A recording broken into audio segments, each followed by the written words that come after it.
নমস্কার, আমি তনুশ্রী। রাশি চক্রের জ্যোতিষ আলোচনায় সবাইকে স্বাগত জানাই। আজকের আলোচ্য বিষয় হলো সিংহ রাশি বা লগ্নের জাতক জাতিকাদের ডিসেম্বর মাস কেমন কাটবে। সিংহ হলো কালপুরুষের পঞ্চম রাশি এবং অগ্নি তত্ত্বের দ্বারা প্রভাবিত একটি রাশি। এই মুহূর্তে সিংহ রাশিতে কেতু অবস্থান করছে এবং সিংহ রাশির ঢাইয়া চলছে। ফলে সিংহ রাশি বা লগ্নের জাতক জাতিকাদের মধ্যে মানসিক চাপ, উদ্বেগ, সংশয় ইত্যাদি বৃদ্ধি পেয়েই রয়েছে। তবে নভেম্বরের 28 তারিখের পর শনিদেব মার্গী হয়েছেন এবং মীন রাশিতেই অর্থাৎ অষ্টম ভাবেই অবস্থান করে রয়েছেন।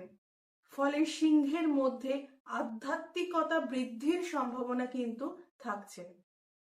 সিংহের ক্ষেত্রে পঞ্চমপতি বৃহস্পতি 5ই ডিসেম্বর থেকে একাদশে অর্থাৎ মিথুন রাশিতে অবস্থান করবে। ফলে সিংহের ক্ষেত্রে হঠাৎ প্রাপ্তি যোগ এটা কিন্তু তৈরি হচ্ছে। এছাড়া লটারি প্রাপ্তির জন্য কিন্তু এই সময়টা বেশ শুভ। তবে প্রেমের ক্ষেত্রে অল্প বিস্তর সমস্যা থাকার কিন্তু সম্ভাবনা এই মাসে সিংহের থাকছে। সিংহের সন্তান প্রাপ্তির জন্য এই মাসটা বেশ শুভ। সিংহ রাশির অধিপতি গ্রহ হলো রবি। এই রবি মঙ্গলের সাথে একত্রে সহাবস্থান করবে এবং তার ওপর কেতুর দৃষ্টি থাকবে এবং শনিরও কিন্তু দৃষ্টি থাকবে। ফলে হঠাৎ করে মাথা গরম হয়ে যাওয়া, রাগ, জেদ, তেজ, ইগো বৃদ্ধি পাওয়ার সম্ভাবনা কিন্তু সিংহের ক্ষেত্রে এই মাসে থাকছে। তবে এই মাসে সিংহকে কিন্তু হঠাৎ সিদ্ধান্ত গ্রহণের ক্ষেত্রে কিছু সতর্কতা অবলম্বন করতে হবে।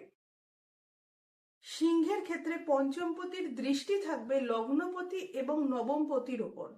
ফলে সিংহ রাশি বা লগ্নের জাতক জাতিকাদের ভাগ্যের ক্ষেত্রে কিছু সুপরিবর্তন অবশ্যই আসবে। আজ এ পর্যন্তই।